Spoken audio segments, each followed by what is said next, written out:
I've been teaching for 34 years. I taught basic, elementary school, high school, all levels. Nowadays, I coordinate the grad program in education in Brazil.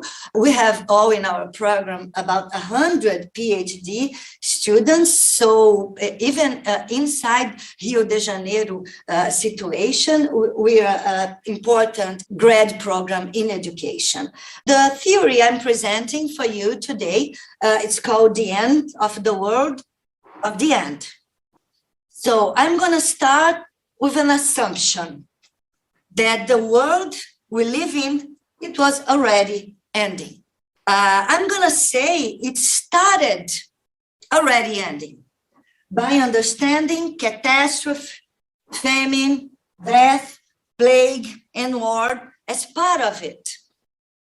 Like the 4 nights of apocalypse, we have been building a kind of world that understands that crisis and death, and especially the right to live, can be part of our discussions and political agreements, and not a human right for everybody. So what I'm presenting, just to illustrate you, are some ideas from 2 articles. One was written by me and 2 of my colleagues, Fábio Merladé and Graça Reis. And the other was written by me and also Fábio Merladé and one of our grad students, Maria Júlia Davignon.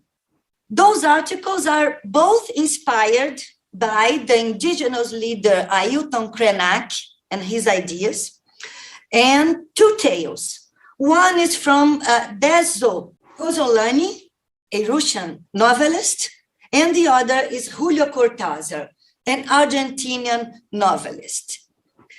They both write about the images of the end of the world.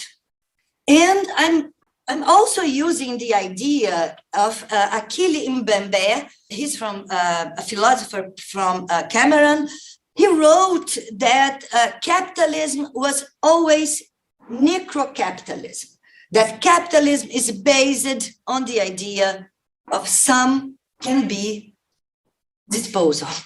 Some of us are disposal. Some of us can die with no problem to the world.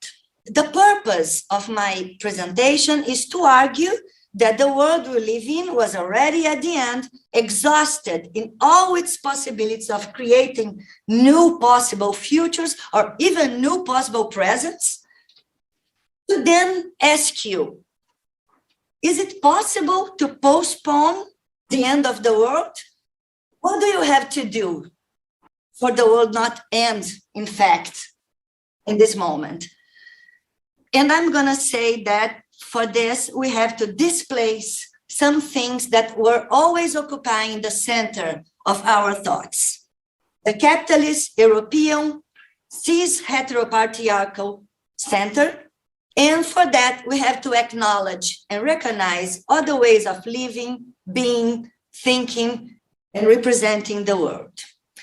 That is the expansion of the present through the recognition of possible presence, and a thing that's a movement that is going to empty this end of the world. That's why we have to do pluricultural thinking. So we should displace not the idea of a scientific thinking. We should displace the idea of the scientific thinking is more important than others. Resistances, movements, and displacements, which we evoke as subaltern revolutions, as Paul Beatriz Preciado uses the concept, face, blur, and push these abyssal lines, these abyssal oppressions drawn by capitalism, colonialism, patriarchy, and fundamentalism, and those movements of pushing abyssal lines, it's what commit us with produces presences, existences, and relations of solidarity. For that, we should recognize the importance of difference. This is what we are doing here now, this net of knowledge and solidarity. So thank you. Thanks a lot.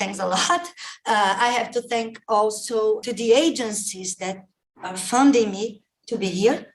And I have to thank a lot for Federal University of Rio de Janeiro State that brought me here. And thank you.